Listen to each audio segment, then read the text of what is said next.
Hey guys, Charles Osterlund here with Liquid Blue Cabarete in Cabarete, Dominican Republic. And we've been receiving questions of all types, all sorts. And in regards to wing foiling specifically, and even prone foiling, people have been asking, what leash should I be using? What is the ideal? And as always, there is no true answer. There is no one size fits all. For myself and my own personal experience, what I have noticed with leashes is that they're quite annoying. I have tried to do prone foiling with no leash. Was a good success, was fun. The only thing is, when you lose your board because you fell and you're near a place with a lot of reefs and rock, you better swim fast or else your board is gonna get totaled. So that's the only thing. For wing foiling, actually a lot of guys now are not using a board leash. They are using straps, they are professionals, and they are riding on lakes, so the board's not going to go too far unless there's current in a river that they're riding in. But for the most part, a lot of them are not using leashes whatsoever for the feet. And also some of them on the freestyle with the hands, and some guys ride with no leashes on anything.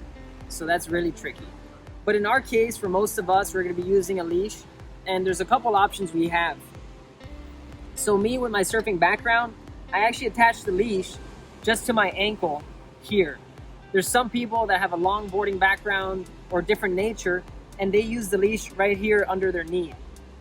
For myself, I have calves that are a little bit bigger than normal, so it's hard to wrap the leash properly to have a nice fit. So I'm stuck to using it around my ankle. There is a third option, which is having a waist leash. Well, there's four options. The fourth option is no leash, but the third one would be a waist leash. And the waist leash, in a way, will just attach right here. All you need is a belt, some sort of piece that's going to stay around your waist, that's not going to move too much, where you can attach your leash. And some people attach both their wrist leash and their board leash to this waist leash, which in my opinion is a bit tricky, but some people have become fond of this style. The next thing is that you want to try to get the thinnest leash possible. If your leash is too thick, it's going to cause a lot of drag on both the prone foiling and the wing foiling, and it's just not fun. So there's people that have different tricks of trying to bring their leash up, around on the board, or they try to shove it into their pants depending on how long it is.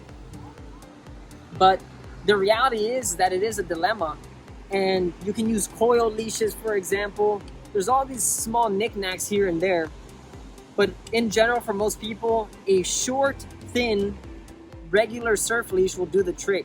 Something around 6 feet, which is pretty much the smallest leash you could find nowadays, 5.5 millimeters thick is going to be your ideal. Now you can try the coil leash, you can try the waist leash, you can try putting it around your knee, under your knee, sorry, and you can also try leashless.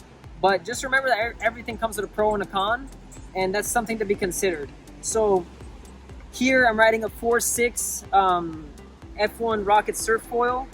So it's relatively a short leash. So I can ride something that's like 6 feet. Now if you're using a longboard or a bigger sup board to go wing foiling or even sup foiling, then you can use something that's just a little bit, let's say shorter, or not shorter, but not much longer. 6 feet will do the trick for most people. If it's too long, if it's too thick, it's gonna cause a lot of drag and it won't be fun. So in any case, guys, that's sort of the recommendation for this video on which leash you should choose for your foiling world, which is your prone foiling, your wing foiling, your sup foiling. And the answer is, if you can, test things out, and if not, sort of aim for the standard, which is a thin leash and as short as possible. And with that being said, remember, stay safe, have fun, and test things out, and just think about it before you buy it, and have fun, guys. So we'll keep in touch. Have a good one.